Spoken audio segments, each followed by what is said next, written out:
नमस्कार दोस्तों, unknown facts of महाभारता में आज हम बात करेंगे महारथी अर्जुन से जुड़े एक रहस्य के बारे में। दोस्तों, महारथी अर्जुन चक्षुनी विद्या के ज्ञाता थे और वो इकलौते ऐसे योद्धा थे पूरे महाभारत में जिन्हें चक्षुनी विद्या यानी आर्ट ऑफ इल्यूजन का ज्ञान था। आज इस वीडियो में हम बात करेंगे कि महारथी अर्जुन को ये चक्षुनी विद्या कब और कैसे प्राप्त हुई। तो आइए शुरू करते हैं आज की हमारी ये वीडियो।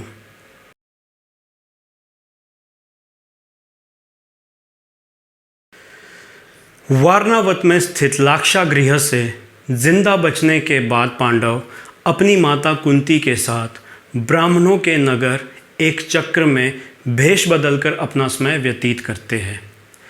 तभी एक दिन ऋषि वेदव्यास जी उनसे मिलने वहाँ पर आते हैं।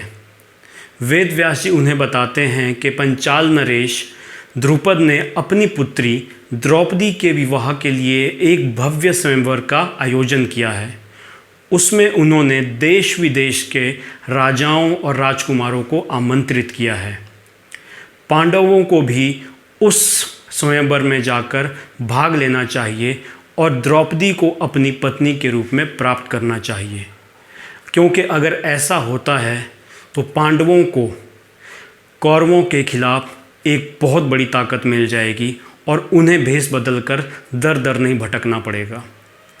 वेद व्यास जी की ये बात सुनने के बाद पांडव अपनी माता के साथ पांचाल राज्य की ओर प्रस्थान करते हैं और चलते चलते रात होने पर वो गंगा नदी के घाट पर पहुंचते हैं।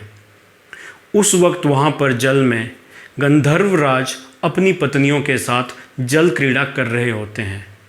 मनुष्य के पैरों की आहट से गंधर्वराज क्रोधित हो उठते हैं और जैसे ही पांडव उनके नज़दीक पहुँचते हैं, उनको देखकर गंधर्वराज क्रोधित होकर कहते हैं कि हे मनुष्य, रात्रि का ये पहर गंधर्वों, राक्षसों और यक्षों के लिए है।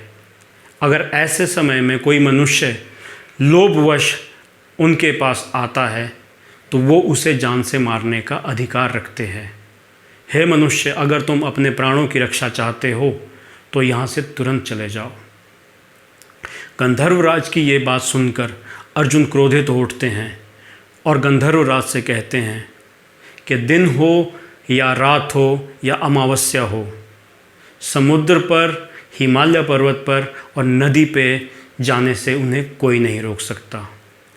आदमी भूखा पेट हो या भरा हुआ पेट हो, दिन हो या रात हो, नदी पर जाने का कोई समय नहीं होता। हे मूर्ख, कमज़ोर व्यक्ति होते हैं जो गंधर्वों, यक्षों और राक्षसों की पूजा करते हैं। हम पांडव कुमार हैं, हम अस्त्र शस्त्र में पारंगत हैं और यदि हमारे यहाँ आने से तुम्हारी जल क्रीड़ा में व्यवधान पड़ता है तो उससे हमें कोई फर्क नहीं पड़ता।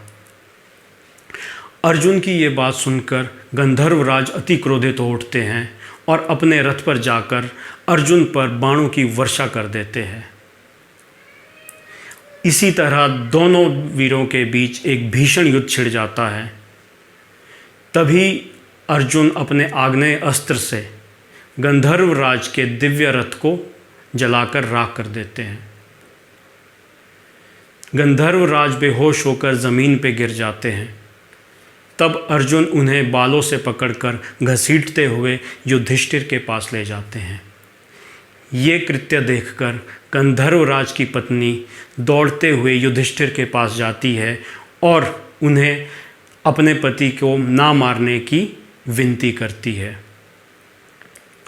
उनकी विनती सुनकर युधिष्ठिर अर्जुन को कहते हैं, हे अर्जुन, जो योद्धा निहत्था हो या औरतों की संरक्षण में हो या जिसकी सारी शक्तियां खत्म हो चुकी हो, ऐसे योद्धा को मार के भला क्या फ़ायदा। इसलिए तुम गंधर्वराज को छोड़ दो।